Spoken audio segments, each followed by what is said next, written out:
mohon maaf, saya mau kasih jenengan itu wedang kopi. Ini wedang kopi ya.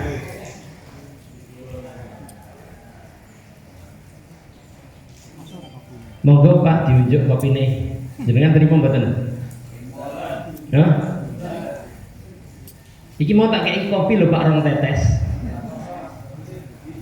Iki nek diuji lek nek kopine Pak, jenengan kudu percaya karo aku ngeki jenengan niate wedang kopi. Jenengan terima? Ini logika yang sederhana, Pak. Kalau ini satu tetes tapi adalah racun, Pak, iki mau gor tak kei sak tetes racun, monggo diunjuk purun mboten? Pak, gor sak tetes. Apa maksudnya? Goro-goro nila setitik rusak susu sebelanga. Itu peribahasa, itu bukan peribahasa. Itu adalah ilmu terapan. Itu ilmu terapan mbah-mbah kita dulu, Pak. Ini mohon maaf ya. Kita harus segera upgrade. Kita harus segera cuci pemahaman kita dengan hal yang dulu pernah dilakukan mbah-mbah kita, Pak. Dan ternyata itu benar. Kabeh sing dipangan kewan yang orang mati kuwi diracun. Tapi nek ono wit-witan apa wowoan sing gak dicedhaki hewan, itu jangan pernah dicoba. Bisa jadi jangan-jangan diduga itu racun. Meskipun baru diduga, Pak, kalau nggak ada bekas hewannya jangan, gitu nggak? Apa jadinya sekarang ini, Pak? Nggak usah dimakan hama, kita nyemprot set, hamanya lagi terbang, walang lagi lompat, kupu lagi mabur, langsung teksep, nggak makan. Itu yang dicari nggak? Demen petani, wah, opo, teksep, mantep, gitu nggak? Alhamdulillah, Pak. Ketika anak jenengan sakit, ketika istrinya jenengan kena lambung atau kena ginjal atau kena diabetes, mohon maaf, itu jenengan sedang tidak dikirim ujian, itu jenengan sedang memanen karmanya. Menurut doa Pak, wong jenengan racun dipangan, gitu dah, Pak. Di Indonesia ini paling diremehkan. Ungku itu dicuci karo garam wis ilang luntur racunnya, gitu nggak? Kalau nyuci racun dengan semudah itu, mesti Jerman beli produk pertanian kita yang disemprot insek, Pak. Faktanya iya tidak? Artinya hanya dengan dicuci garam tidak mungkin. Beberapa kali petani pemberdayaan saya, Pak, ini jahe loh ya, ora panganan, ora beras. Ada kelompok petani jahe saya di satu daerah, sak kontainer di blacklist, Pak, dibalikkan sudah sampai Singapura. Wis di blacklist, di punishment, didenda. Gara-gara ada satu petani yang hamparannya kecil nyemprot herbisida, Pak. Sampai sekarang akses pasarnya nggak bisa dibuka lagi. Sudah mungkin 15-an tahun, Pak, itu di blacklist. Gara-gara gor sekali nyemprot herbisida. Bagi mereka yang namanya racun tidak ada toleransi, Pak. Racun ya racun. Kita itu wagu, ngono kok ngomong ilmiah. Ilmiah itu empiris, satu dan lainnya mendukung dan saling menegakkan. Racun piye? Kudune ya ora oleh, tapi ya boleh lah, ngono biasa. Ilmu itu harus lurus, bener nggak? Ini mohon maaf, kalau kita masyarakat ilmiah, kalau kita akademisi harus berani menyampaikan. Untuk apa? Karena kita berilmu. Orang berilmu itu tanggung jawabnya berat, ya kan? Penao rumangsa ngerti mbiyen aku rasa berilmu, Pak. Wong bodoh kuwi enak, ora ana hukume nek urung ngerti, gitu, Pak.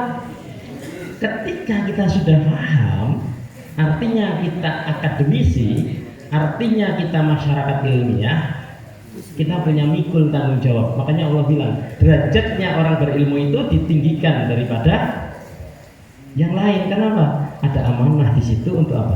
Memberikan pemahaman bagi mereka yang tidak memahami. Makanya penyuluh adalah garda terdepan yang paling memikul beban, Pak. Alhamdulillah ini penyuluhnya banyak ibu-ibu, POPT-nya banyak ibu-ibu. Mudah-mudahan lebih bisa halus pendekatannya. Tapi yang paling penting adalah ini tugasnya para ahli di lapangan.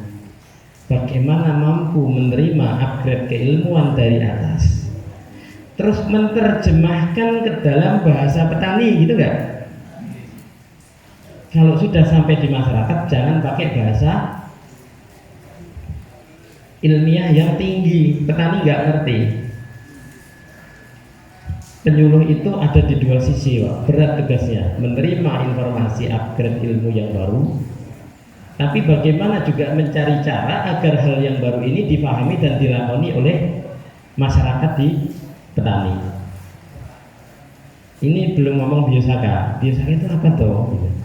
Nah, ini ngomong saya coba sedikit membuka pemahaman, wawasan. Ini tidak ada untungnya untuk saya, tapi insya Allah, Pak, tubuh saya ini tombol semua. N1 ini kalau salah mencet tombol, mudah-mudahan dibuka.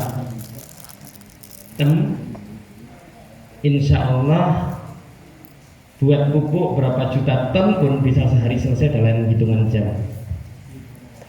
Insya Allah 1 liter ini mampu untuk lebih kurang 1 juta liter dalam hitungan menit.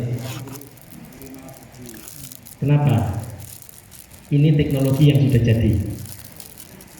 Beda dengan biosaka. Biosaka itu informasi teknologi, gitu ya.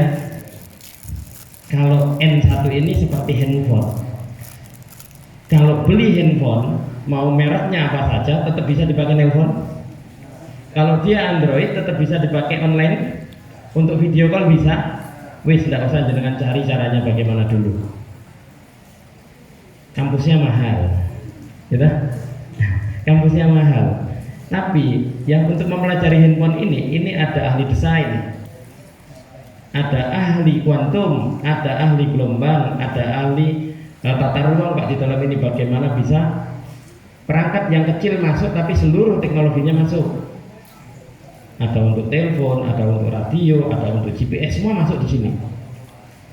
Dan sini ini ada apanya? Ada ruang-ruangnya. Sekecil ini ruang-ruangnya luar biasa. Bahkan gambar citra satelit bisa kita lihat dari sini, gitu nggak? Itu nggak gampang, melibatkan banyak ahli. N-level 1 ini melibatkan banyak disiplin ilmu, tapi bermanfaat untuk pertanian. Handphone ini banyak melibatkan disiplin ilmu, yang penting satu. Mbok petani mau gak sekolah, gak ngerti tentang gelombang, nek tuku HP iseng menelpon, gitu gak? Wes, beda N1 dan biosaka. Kenapa? Karena di Indonesia saya anggap untuk sampai hari ini, karena 2 tahun setelah saya mengenalkan biosaka, belum ada satu ahli pun yang mengomentari biosaka. Saya ambil kesimpulan awal, belum ada ahli yang bisa mampu dengan kredibel menganalisis biosaka. Menganalisis N-level 1. Rasa sombong sidik, gak apa-apa ya, gak apa-apa. Karena saya beberapa kali sudah statement terbuka, saya siap diundang oleh siapa saja, kemana saja. Yang penting kita berbicara dalam lingkup ilmiah. Sudah tidak lagi seperti biosaka. Kalau biosaka itu petani paling gampang, pokok diremet-remet, disemprotnya apik, nek remetan suket itu biosaka, gitu ya. Wes, itu biosaka gampang. Tapi Pak, penjabaran ilmunya biosaka tidak semudah itu. Kira-kira apa ya? Bagaimana rumput ketika banjir itu dia nggak mati? Bagaimana rumput ketika kena panas terik siang hari dia nggak layu? Bagaimana ketika nggak ada hujan 1 bulan rumput juga bertahan? Terus bagaimana rumput nggak dipupuk bahkan tumbuh tembok kok jadi subur? Padahal tembok subur nggak? Wis toh. Yuk ini kan hanya tanaman tertentu. Apapun namanya yang punya akar, punya batang, punya daun, pasti butuh makanan yang namanya unsur hara. Untuk membentuk akar batang daun yang sempurna pasti butuh NPK. Bener nggak? Itu pemahaman dasar. Terus ngomong tentang alam. Alam itu adalah satu kekuatan yang kita yakini diciptakan Tuhan, yang kekuatannya mampu menjalankan siklus sendiri. Jadi alam itu punya kekuatan yang mampu berjalan sendiri, yang disebut dengan siklus alami. Ini yang disebut dengan siklus alami. Kalau disemprot herbisida, rumputnya mati, kelembaban tanahnya hilang, mikrobanya mati enggak? Mikrobanya mati. Artinya ekosistemnya terhenti tidak? Kalau ekosistemnya terhenti disebut alam tidak? Alam itu punya siklus yang mampu berjalan sendiri, disebut siklus alami. Kalau siklusnya terhenti disebut alam tidak? Tidak lagi memenuhi syarat dia sebagai alam. Hari ini saya menyampaikan sebenarnya intinya ada di surat Ar-Rahman ayat 1 sampai 10. Bagaimana keseimbangan alam itu nggak boleh dirusak. Bagaimana keseimbangan alam itu dijaga dan nggak boleh diganggu. Ar-Rahman ayat 1 sampai 10. Allah sudah sempurnakan dengan seimbang. Allah ciptakan manusia agar menjaga keseimbangan itu, dan jangan kamu rusak keseimbangan itu. Nek di herbi ekosistemnya terhenti berarti seimbang enggak? Berarti petani akan pasti ada masalah dalam bertaninya, karena tidak lagi bertani di alam yang sudah terhenti siklusnya. Ini bahan biosata nggak ada ya? Ada. Kok azan ya? Kok cepet mentoyo ya?